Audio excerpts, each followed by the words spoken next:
Assalamualaikum warahmatullahi wabarakatuh. Waalaikumsalam warahmatullahi wabarakatuh, Pak. Warahmatullahi wabarakatuh. Bagaimana kabar Bapak Ibu semua di rumah?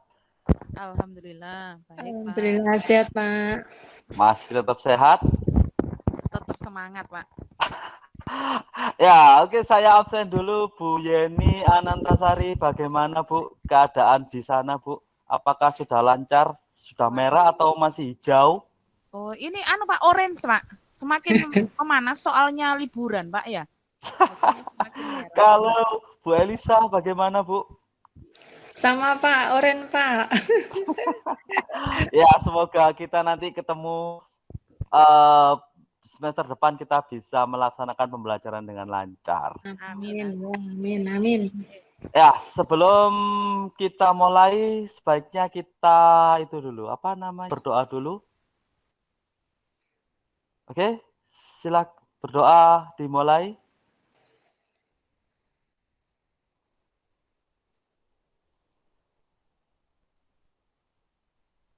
Doa selesai. Ya, Bapak Ibu, sekarang kita akan mendiskusikan mengenai profil pelajar Pancasila, gitu ya. Nah, profil pelajar Pancasila itu sebenarnya tidak jauh beda dengan karakter waktu kita di kurikulum yang lalu. Nah, sebagai pertanyaan awal, menurut Bapak Ibu, karakter apa saja yang sudah digunakan di sekolah? Oke, jawabannya silakan dituliskan di kolom pesan.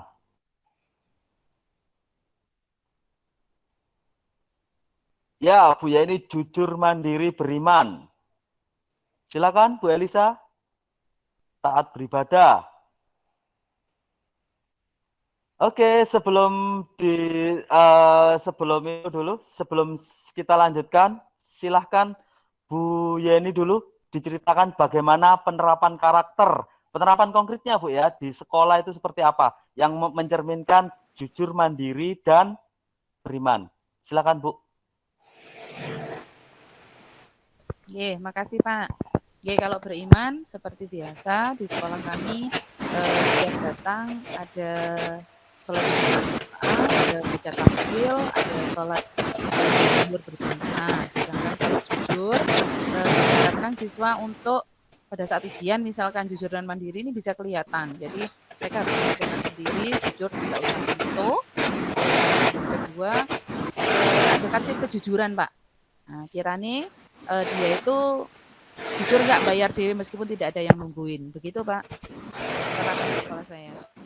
Terima kasih Bu Yeni. Ya, berarti kantin kejujuran itu sangat menarik sekali. Apakah kenyataannya, apakah kantin kejujuran itu modalnya semakin turun atau semakin naik, Bu? Gimana, Bu? Awal-awalnya semakin habis ya, Pak. Awal-awalnya Terus? habis, lama-lama ya pelan-pelan lah, Pak. Ya akhirnya bisa seperti itu. Enggak balik modal, Bu, nggih?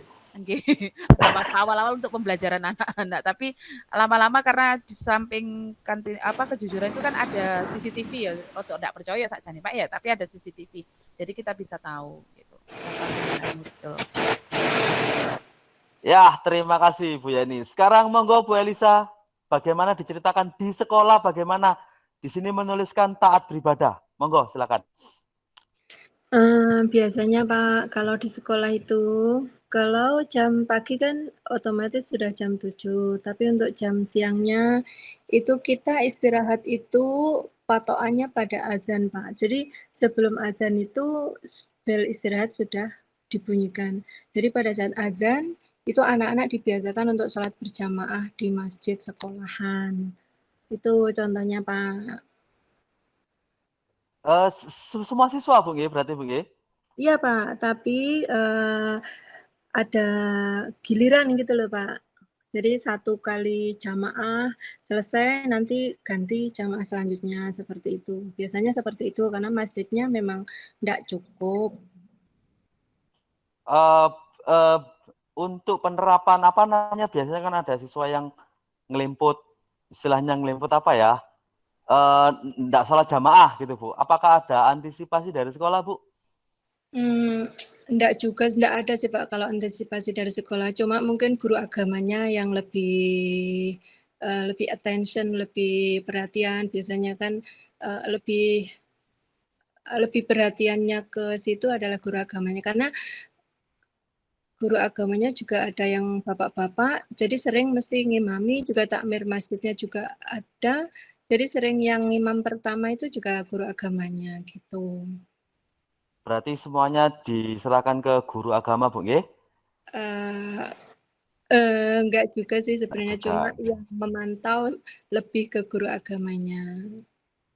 Oke, terima kasih Bu Elisa dan Bu Yeni. Tepuk tangan dulu untuk kita semua.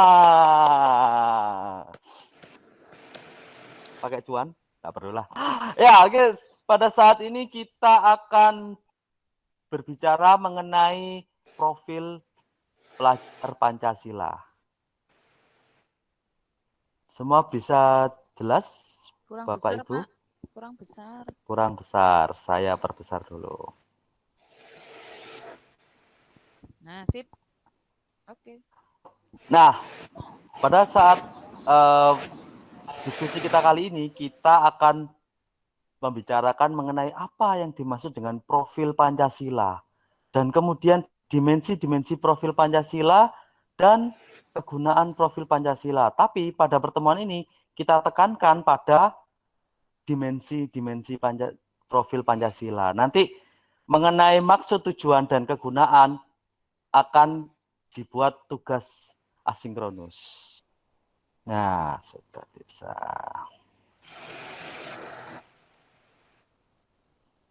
Nah, kita akan bicara apa itu profil pelajar Pancasila. Nah, di sini ada dimensi-dimensi dari profil pelajar Pancasila. Yang pertama, di sini ada 7 dimensi, Bapak Ibu. Kita akan bahas satu persatu. Dan saya akan menekankan, nanti kita akan berdiskusi, jadi tidak ada yang lebih paham di sini, kita akan berdiskusi bersama. Nah, pelajar Pancasila ada 7. Yang pertama, mari kita bahas profil Pancasila yang pertama. Nah, di situ ada elemen akhlak ada bernegara, alam, manusia, pribadi, dan beragama, gitu ya Bapak Ibu ya. Nah, elemen-elemen ini, kelima elemen ini itu sebenarnya apa ya, sudah sangat mencerminkan kita sebagai makhluk yang beriman kepada Tuhan Yang Maha Esa dalam mencapai profil Pancasila. Nah, pertanyaan yang akan kita bahas, kita diskusikan bersama itu adalah jika misal ada seseorang yang izin di tengah-tengah atau terlambat, biasanya kan istirahat kan jam 9 ya Bapak Ibu ya. Nah, pada saat izin itu ada siswa yang terlambat hampir katakanlah 45 menit. Oh, terlalu banyak ya, 30 menit. Alasannya, saya sedang melaksanakan sholat duha Pak tadi Pak. Bagaimana menurut Bapak Ibu? Silahkan saya mulai dari Bu Elisa. Silahkan berpendapat Bu Elisa. Apa yang akan kita lakukan? Apakah itu sesuai dengan profil pelajar Pancasila untuk elemen yang pertama? Silahkan Ibu. Kalau menurut saya Pak, kalau sholat duha itu asalkan izin tentu saja diperbolehkan. Kecuali kalau anaknya ndak izin gitu, baru mungkin kita nggak tahu kan kok telat itu kenapa. Jadi selama izin dan positif benar-benar sholat duha ya itu bagus. Dan itu juga mencerminkan profil pelajar Pancasila yang itu tadi. Seperti itu Pak. Ya, berarti untuk Bu Elisa selama ada izin diperbolehkan. Silahkan, gitu ya Bu Elisa ya. Ya, terima kasih untuk Bu Elisa. Sekarang silahkan Bu Yeni, bagaimana pendapatnya Bu Yeni? Jika di tengah jam atau setelah istirahat terlambatnya lama sekali dengan alasan sholat duha. Bagaimana Bu Yeni? Silahkan. Iya Pak. Awalnya begini, kalau dia izinnya ke kita, misalkan seperti itu, mau izin sholat monggo. Tetapi pada saat misalkan dia istirahat, ternyata baliknya 30 menit dan alasannya adalah sholat duha, ya kita cuma tanyain aja, ditanya dulu. Oh, sholat duha di mana, Mas, Mbak? Misalkan seperti itu, sholat duhanya di masjid. Loh, kok sampai lama? Kenapa? Kan seperti itu, namanya sholat duha dan sewu, nggak mungkin sampai 30 menit, gitu kan. Nah, takutnya kita tanyain juga, mungkin dia kalau ditanyain kan, anu Bu, nanti bisa jujur, mungkin mampir dulu Bu ke warung atau bagaimana. Tapi kalau dia jawabnya cuma, "Iya Pak, nanti saya sholat 30 menit." Ya sudah, nggak apa-apa. Gitu Pak. Ya. Terima kasih kepada Bu Yeni. Berarti intinya sebenarnya diperbolehkan asalkan izin dan ada batas waktu. Kira-kira seperti itu ya Bapak Ibu ya? Ya, setuju Pak. Ya, setuju. Di sini tidak ada yang salah dan benar karena itu tergantung dari lingkungan sekolah masing-masing. Ya, yang kedua kita coba elemen berbineka global. Di sini ada mengenal dan menghargai budaya. Kemudian kemampuan berkomunikasi interkultural. Dan yang terakhir refleksi dan tanggung jawab. Nah, dari sini mungkin ada Bapak Ibu yang perlu berkomentar, silakan. Berkebinekaan global. Saya mulai dari Bu Yeni. Silakan Bu Yeni. Tanya boleh ya Pak? Boleh Bu, silakan. Nanti kita jawab bersama-sama Bu, ya. Silakan. Ini di sini berkebinekaan global. Saya kurang paham Pak sedikit tentang kemampuan komunikasi interkultural. Maksudnya berarti kita bisa berbahasa daerah yang lain gitu tak Pak, ini maksudnya Pak? Atur nuwun. Ya, saya akan mencoba dijawab. Nanti saya juga ingin komentarnya dari peserta yang lain, Bu Elisa. Nanti bisa melengkapi atau boleh di sini tidak setuju dengan pendapat siapapun. Yang dimaksud dengan kemampuan komunikasi interkultural itu kalau menurut saya itu adalah peserta didik tidak harus menguasai semua bahasa daerah untuk teman-temannya yang berbahasa daerah lain. Tapi mereka menghormati. Kan yang namanya kalau misalnya kita ada seseorang langsung aja sebut suku Jawa, melihat orang Madura bicara itu kan bisa menjadi objek yang lucu gitu ya Bapak Ibu ya. Atau sebaliknya, orang Madura melihat logat dari orang Jawa itu lucu, juga ada yang lucu. Ya, mungkin kalau kita yang di Probolinggo, saya yang di Probolinggo itu mungkin ada yang saya enak soro. Nah, loh, enak kok soro. Gimana itu maksudnya? Nah, itu kan bisa jadi bahan pembulian. Nah, itu kalau guyonan sepanjang tidak menyinggung, saya kira tidak masalah. Tapi kalau sudah ada unsur menyinggung, maka harus kita hentikan, mungkin dengan pendekatan yang manusiawi. Mungkin ada komentar dari Bu Elisa, silakan Bu Elisa. Setuju Pak, setuju. Intinya kemampuan komunikasi interkultural itu adalah saling menghargai bahasa. Mungkin salah satunya adalah bahasa, logat sesama teman, mungkin yang dari daerah luar juga. Dengan catatan yaitu tadi saat kita tahu logat-logat yang asing, terus itu tidak akan menjadi olok-olok untuk yang lainnya. Terima kasih kepada Bu Elisa menambahi jawaban saya. Bagaimana Bu Yeni? Masih ada yang perlu didiskusikan? Sampun Pak. Sampun, ya kita lanjutkan sekarang ke gotong royong. Nah, di gotong royong ini ada 3 elemennya, yaitu kolaborasi, peduli, dan berbagi. Nah, ini saya ambil kejadian yang ada di sekolah X, gitu ya. Real aja di sekolah saya, itu kolaborasi. Di sekolah saya itu ada yang namanya,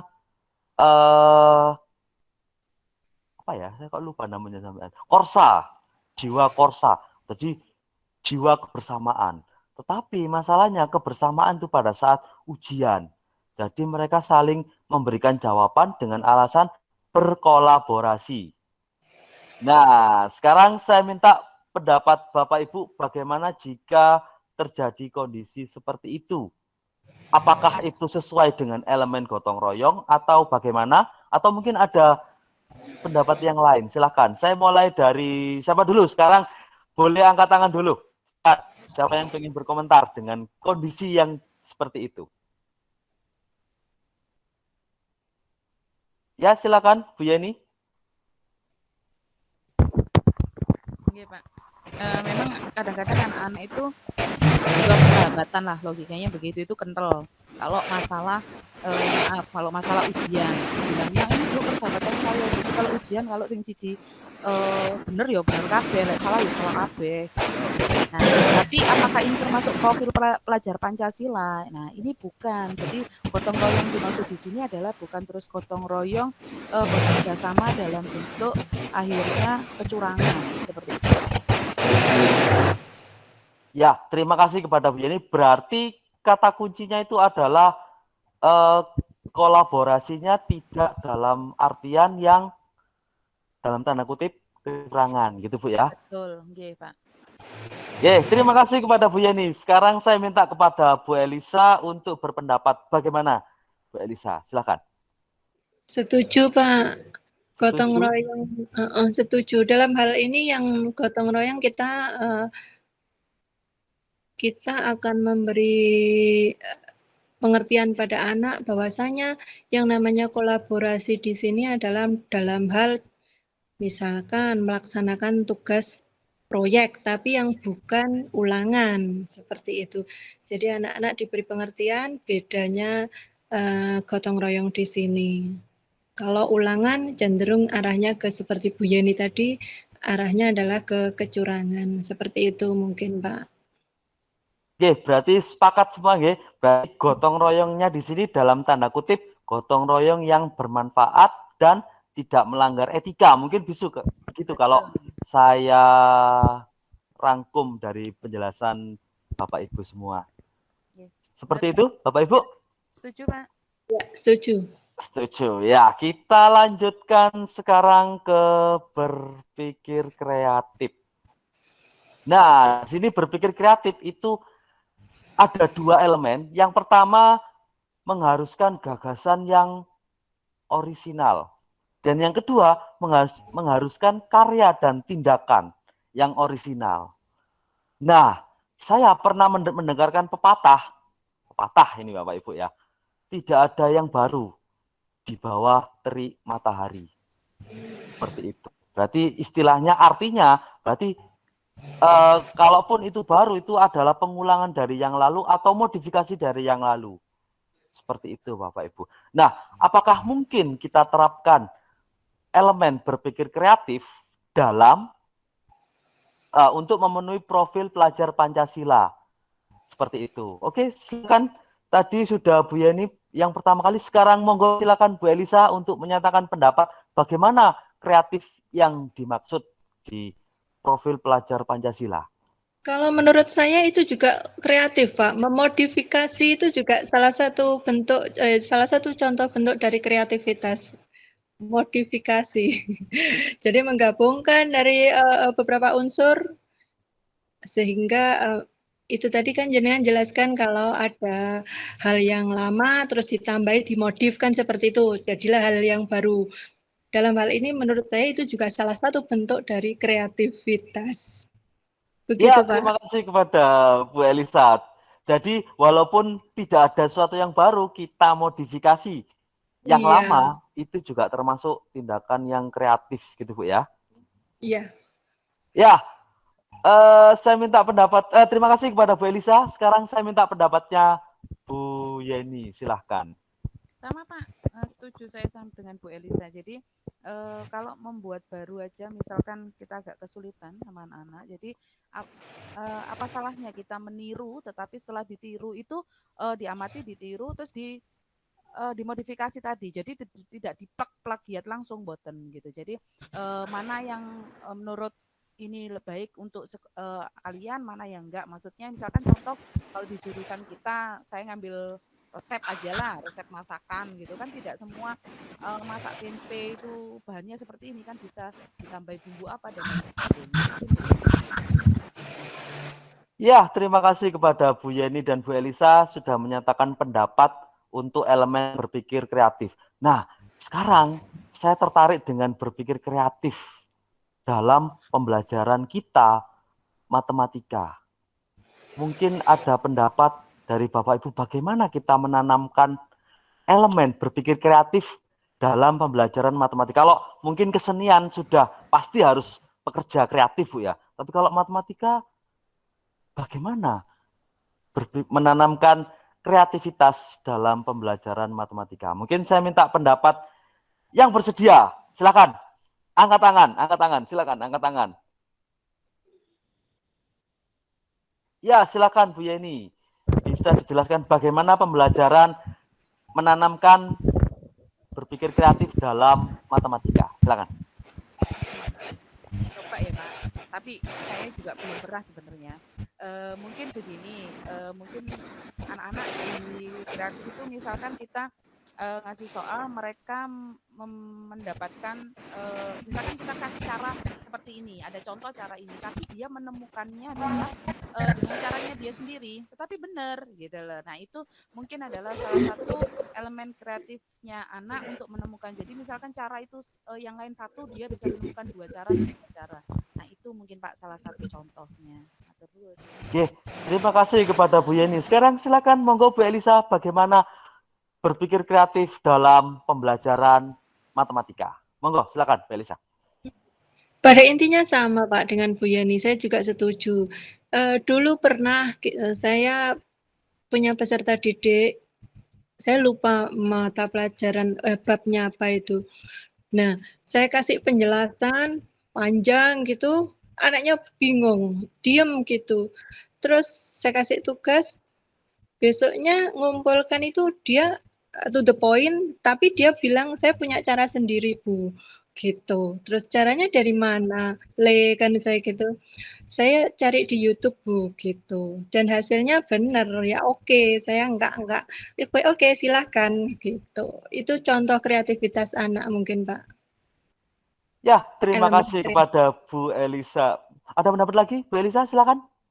Sudah Pak. Ya, tepuk tangan untuk kita semua. Ya, saya akan memberikan sedikit gambaran. Kebetulan saya sangat menyukai proses berpikir, terutama berpikir kreatif dan kritis. Ini yang pernah saya lakukan di sekolah itu, yang pertama kreativitas itu dapat diukur, Bapak Ibu. Pengukurannya itu adalah yang pertama itu kita menggunakan kefasihan, fasih, itu berarti alat ukur yang pertama. Setelah fasih, fleksibel, setelah itu baru original, kebaruan. Nah, ini untuk rentang usia tertentu ini akan berbeda kriterianya. Jawabannya sama akan berbeda. Contoh, misalnya saya memberikan masalah yang jawabannya banyak, solusinya juga banyak, beragam. Contohnya, buatlah, siswa diberi proyek. Seperti itu, buatlah sebuah penutup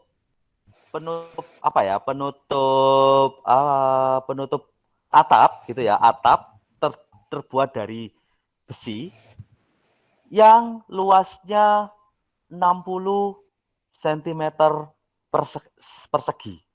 Nah, dari situ kita akan banyak jawaban kan Bapak Ibu. Ada yang jawabannya 20, bentuknya persegi panjang, ada yang bentuknya persegi. Nah, siswa yang masuk dalam kefasihan itu ketika mereka mampu menyatakan dalam, misalnya mereka membentuk persegi panjang tapi ukurannya berbeda, misalnya 30 dan 20. Nah, itu masuk dalam fasih, Mas Ian.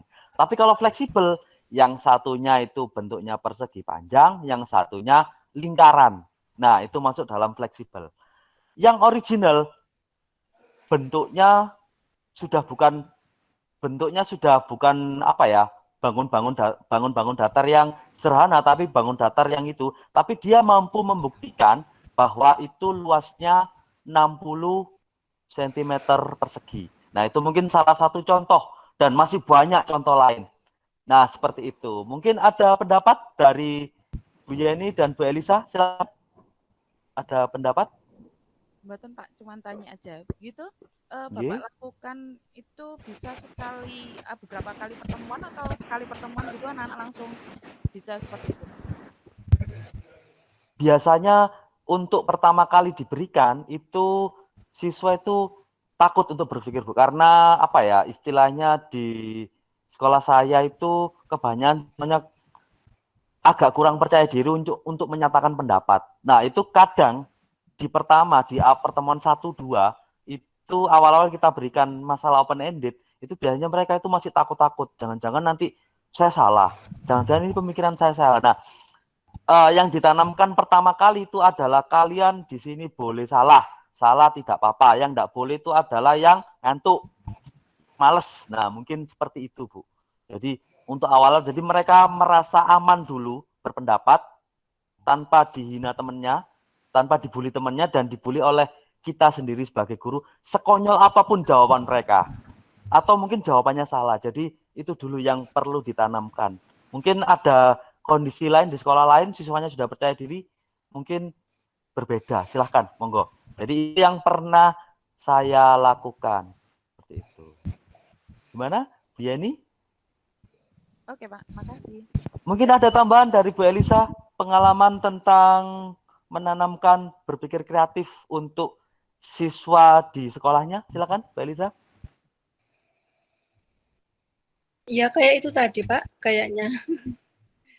Berarti Kalau saya contoh-contohnya itu soal-soal yang biasa saja, yang standar gitu, Pak. Cuma saya tanamkan untuk anak-anak tidak mengacu pada cara apa yang cara saya pakai. Silahkan kalau pakai cara yang lain gitu. Karena sumber referensi belajar kalian sekarang banyak. Boleh pakai apapun, yang penting benar. Dan yang penting pastikan itu benar.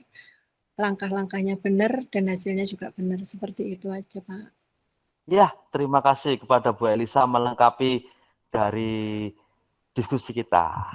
Oke, ada yang perlu diskusikan lagi, Bapak Ibu, mengenai elemen berpikir kreatif? Tidak ada, Pak. Tidak ada. Oke, kalau tidak ada, kita lanjut ke selanjutnya, yaitu bernalar kritis. Nah, di sini bernalar kritis itu sebenarnya sangat berkaitan erat dengan materi kita, dengan sifat keilmuan dari matematika, yaitu yang pertama memperoleh dan memproses informasi, gitu ya. Untuk memperoleh itu saya kira tidak semuanya bisa mendapatkan, dan itu perlu dilatihkan, dan memproses ini yang penting.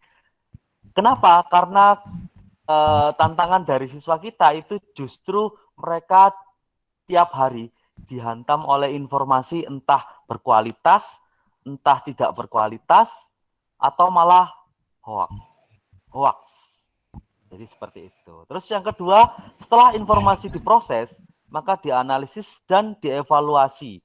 Nah, di sini penalaran inilah yang kita tanamkan kepada siswa. Mungkin bisa menggunakan deduktif atau induktif. Yang ketiga, merefleksi kembali pemikirannya. Jadi apakah informasi tadi yang diperoleh sudah valid? Itu prosesnya direfleksi kembali, dicek lagi keabsahannya, dan baru setelah itu mengambil keputusan. Sebenarnya setelah mengambil keputusan, maka kita harus tetap merefleksi apakah ada informasi yang kurang atau berlebih, apakah dalam memproses itu ada informasi yang hilang. Nah, seperti itu. Terus dalam pengambilan keputusan, apakah berhubungan keputusannya? Atau mungkin ada keputusan alternatif yang lebih baik, atau mungkin yang lebih efisien atau lebih efektif. Jadi justru yang bernalar kritis inilah yang menjadi menjadi sifat dari keilmuan kita.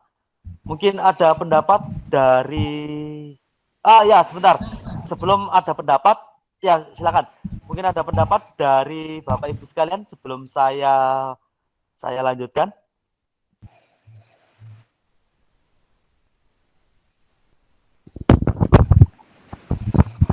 Saya Pak, bukan pendapat. Ini agak susah kalau di sekolah saya Pak, ke anak-anak saya untuk suruh bernalar kritis gitu. Bukannya apa, mulai dari kelas 10 sampai kelas 12. Misalkan ketemu saya pelajarannya apa, matematika wajib gitu, tak wis mulai umet. Mau kita kasih pembuktian atau apa begitu, anak-anak itu nggak nyampe Pak. Nah ini yang saya butuh bantuan. Maksudnya ya apa ya caranya anak-anak itu cek iso nalar kritis gitu loh Pak. Karena ya itu tadi seperti kemarin kita bahas perapat tambah seprapat ya kata-kata ora iso gitu kan. Perapat tambah lagi ya bingung gitu. Nah ya kayaknya itu. Mungkin kita sering itu, saya juga bingung Pak. Ya sama Bu, seperti itu Bu. Sama. Cuman ya monggo mungkin bisa Bu Elisa bisa membagikan pengalamannya menanamkan kemampuan berpikir kritis di sekolahnya. Monggo silakan Bu Elisa. Sama Pak kasusnya. Itu juga PR buat kita. Berarti sebenarnya permasalahannya untuk SMK itu sama, Bu ya. Ya, di sini ya terima kasih Bu Elisa dan Bu Yeni telah membagikan pengalamannya. Nah, di sini saya ada sesuatu apa bedanya? Pertanyaan untuk mungkin kita pikirkan bersama, apa bedanya berpikir kritis dengan protesan? Nah, kan kadang kita antara seseorang ini berpikir kritis padahal dia hanya sekedar protes saja. Atau sebaliknya, sebenarnya dia berpikir kritis, tapi dia karena melihat banyak ketidakberesan, banyak logika-logika yang salah, maka dia bersuara keras dan dia disebut terlalu banyak protes. Mungkin Bapak Ibu bisa memberikan pendapat apa perbedaan antara berpikir kritis dengan protesan atau apa ya Bu ya? Lebih tepatnya ya, protesan mungkin ya. Terlalu banyak protes. Nah, monggo silakan berpendapat. Bebas silakan. Monggo, siapa dulu?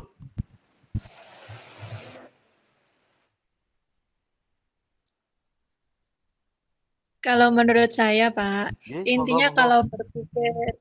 kalau berpikir kritis itu positif, kalau protes itu negatif, kan seperti itu.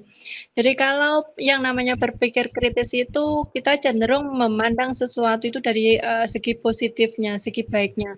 Tapi kalau protes itu cenderung apapun itu yang dilihat adalah dari sisi buruknya atau negatifnya. Mungkin seperti itu, Pak. Berarti kalau saya rangkum protesan itu mencari-cari kesalahan gitu, Bung ya?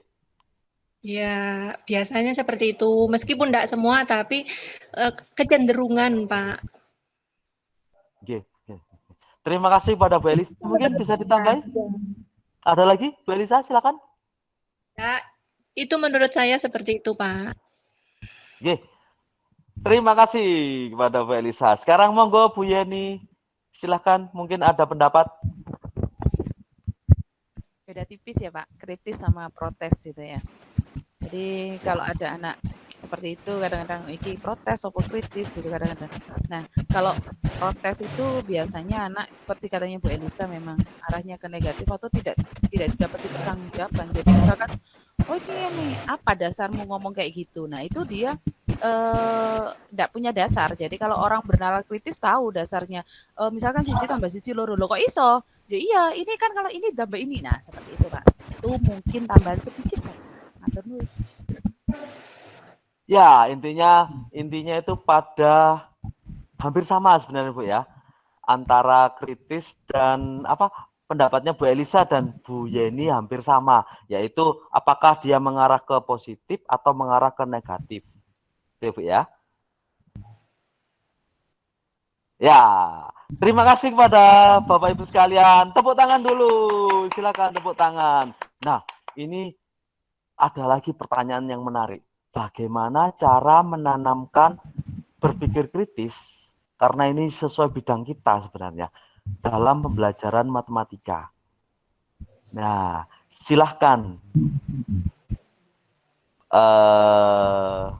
Silahkan berpendapat. Gimana Bu? Men-sharingkan pengalaman yang sudah-sudah. Atau mungkin belum dilakukan tapi sudah terbesit. Oh, saya akan melakukan ini. Silahkan, monggo.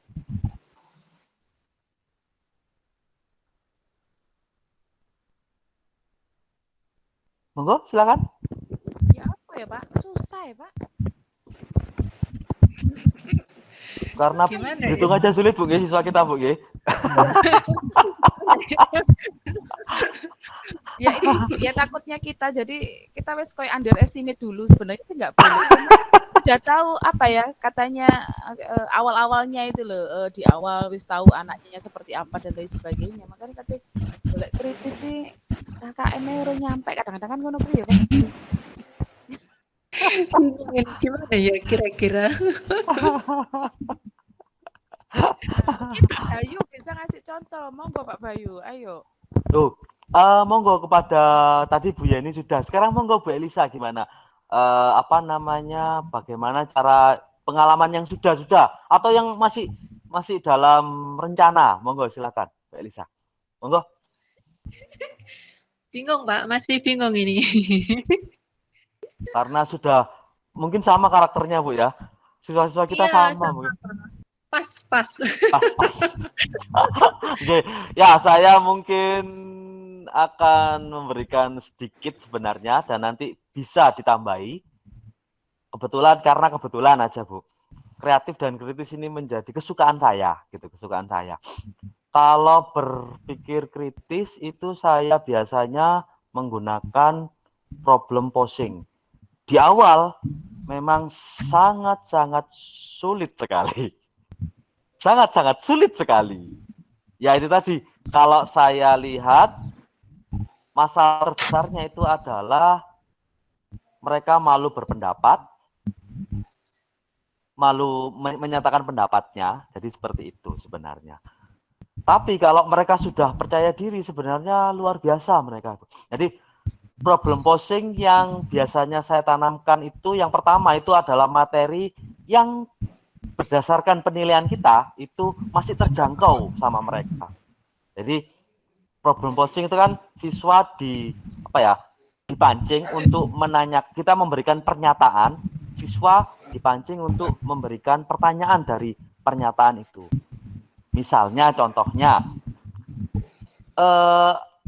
apakah setiap bilangan, misalnya diketahui dua bilangan, jika dua bilangan itu dikali, hasil perkaliannya akan semakin besar. Nah, buatlah pertanyaan dari pernyataan ini. Saya kira kalau perkalian seperti itu, mereka pasti masih terjangkau lah, Bapak Ibu. Atau kalau masih sulit, kita jangkau ke penjumlahan dulu.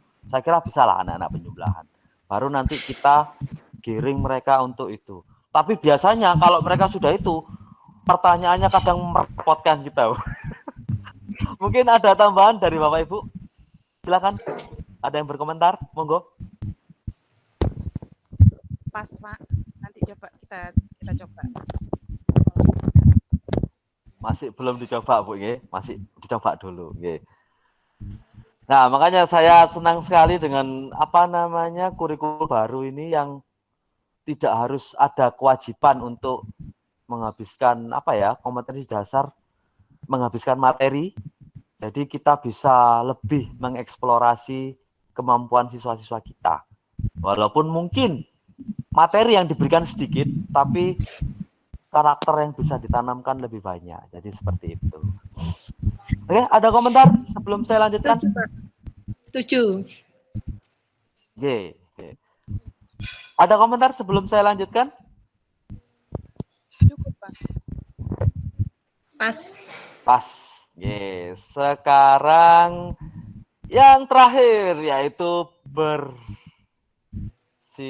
mandiri. Nah, di sini bersifat mandiri itu yang pertama adalah kesadaran diri sendiri dan regulasi diri. Nah, sebenarnya di sini kata kuncinya itu adalah kemampuan dan proses metakognitif. Nah, pertanyaan dari saya itu adalah bagaimana cara Bapak Ibu yang sudah pernah dilakukan atau yang akan dilakukan agar mereka minimal mampu menilai dirinya sendiri dengan jujur.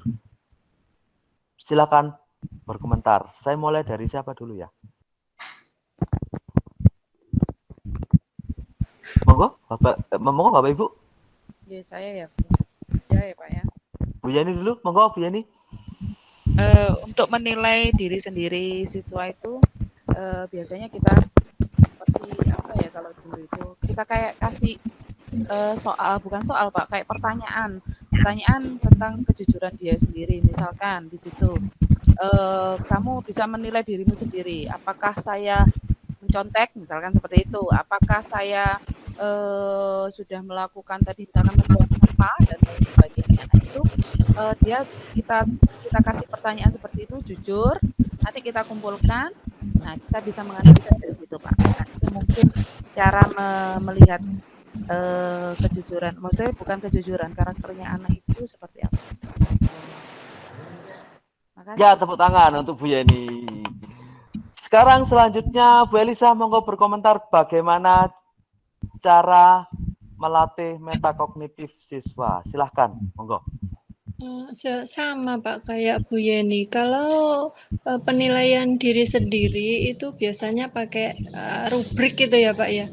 Pakai rubrik itu indikatornya apa saja yang dinilai, nanti anak dikasih pengertian, silahkan jujur dengan diri sendiri untuk mengisinya. Mungkin seperti itu kalau kalau penilaian diri sendiri Pak. Oke, saya kira hampir sama ya Bapak Ibu ya. Jadi memberikan sebuah rubrik pertanyaan yang akan diisi oleh mereka untuk menilai dirinya sendiri. Jadi seperti itu nggih, Bapak Ibu nggih. Iya Pak. Oke. Nah, mungkin ini sebenarnya belum. Saya akan memberikan pendapat juga, tapi belum pernah saya lakukan karena saya sendiri juga kesulitan, masih di awang-awang, Bapak Ibu. Saya pernah menulis tentang artikel mengenai improv, ini yang berkaitan dengan mandiri, yaitu menggunakan metode improv. Improv itu yang pertama, itu sebenarnya metode pembelajaran gabungan, Bapak Ibu, antara, jadi ada model pembelajaran kooperatif yang digabung dengan pertanyaan metakognitif. Nah, itulah jadilah metode improv. Tapi waktu saya jalankan masih sangat susah sekali. Nggak jalan, intinya nggak jalan. Jadi seperti itu, masih berupa apa ya? Masih berupa pengembangan LKS waktu itu. Belum ke penerapan, belum ke PTK-nya. Jadi improv itu yang pertama introduction to new concept, yaitu pengenalan materi, saya kira biasa lah. Nah, M yang kedua itu adalah metacognitive question. Nah, saya sendiri juga waktu itu berpikir lama, apa yang membedakan antara pertanyaan metakognitif dengan pertanyaan yang bukan metakognitif. Setelah saya saya pelajari, dimaki-maki juga sama dosen pembimbing saya dulu waktu itu, dalam tanda kutip, mohon maaf. Nah, itu pertanyaan metakognitif. Jadi, pertanyaan metakognitif itu adalah pertanyaan yang membuat mereka mampu memikirkan proses berpikirnya sendiri. Jadi contohnya misalnya mungkin soal biasa kita berikan, soal pemecahan masalah lah. Tentukan tinggi dari pohon jika diketahui ini. Nah, dari situ kan ada 4 langkah pemecahan masalah. Nah, dari 4 langkah ini kita berikan, apakah informasi yang Anda tuliskan sudah benar? Jika sudah benar, apakah ada yang kurang? Apakah ada yang berlebih? Jadi seperti itu. Dan seterusnya. Saya juga masih belum bisa menerapkan itu. Jadi mungkin nanti kita cari bersama metode improv dan pertanyaan metakognitif. Ini sangat berkaitan erat dengan elemen mandiri, dan itu mungkin menjadi PR saya untuk elemen berpikir mandiri. Karena kalau itu berjalan, saya kira minimal mereka mengetahui bagaimana posisi mereka, bagaimana posisi teman-temannya. Jadi seperti itu. Mungkin ada pendapat dari Bapak Ibu sekalian, silakan. Monggo. Ya, itu tadi profil pelajar Pancasila yang sudah kita diskusikan dengan diskusi yang sangat menarik dan alot. Itu ya Bapak Ibu. Nah, nanti tugas Bapak Ibu sekalian itu adalah membuat rancangan pembelajaran, rancangan kasar, jadi tidak harus RPP tapi rancangan saja, dipilih saja salah satu, jadi tidak perlu semuanya, salah satu atau salah 2 atau salah 3 yang bisa membimbing siswa untuk mencapai ke 7 profil ini. Jadi seperti itu tugasnya. Ada pertanyaan? Silakan. Monggo, ada pertanyaan? Monggo. Bu Bu Yeni nih, sepertinya sudah gini nih siap untuk memberikan pendapat. Silakan. Monggo sudah gini. Monggo Bu, silakan.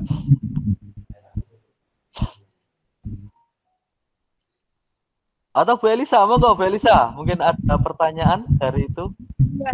Sudah jelas, Pak. Sudah jelas. Berarti nanti dikerjakan secara kelompok. Tugasnya seperti tadi, besok kita akan presentasikan di pertemuan besok. Rancangan modul ajar ya Pak ya? Kayak buat modul ajar gitu tak Pak? Maksudnya Mas belum masuk ke modul Bu, baru rancangan awal, jadi step-stepnya saja. Nanti modul ada lagi soalnya Ibu. Oke. Lebih lengkapnya modul. Jadi nanti sebelum membuat modul kita buat rank-rankan. Istilahnya dulu kalau kita kuliah itu skenario pembelajaran. Jadi hanya mencantumkan tujuan sama step-stepnya seperti apa. Jadi seperti itu. Terus kemungkinannya asesmennya bagaimana? Rank-rankan kasarnya saja. Seperti itu. Siap, Mak. Oke, siap. Ada pertanyaan sampai sini? Sudah cukup? Sudah, Pak, cukup. Oke, kalau sudah cukup, sebelum kita akhiri, mungkin kita akan berdoa dulu. Monggo, silakan berdoa, dipersilakan.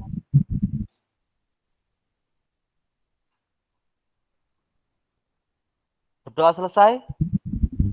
Oke, terima kasih kepada Bapak Ibu setelah mengikuti pembelajaran ini. Saya akhiri. Assalamualaikum warahmatullahi wabarakatuh. Waalaikumsalam warahmatullahi wabarakatuh. Terima kasih.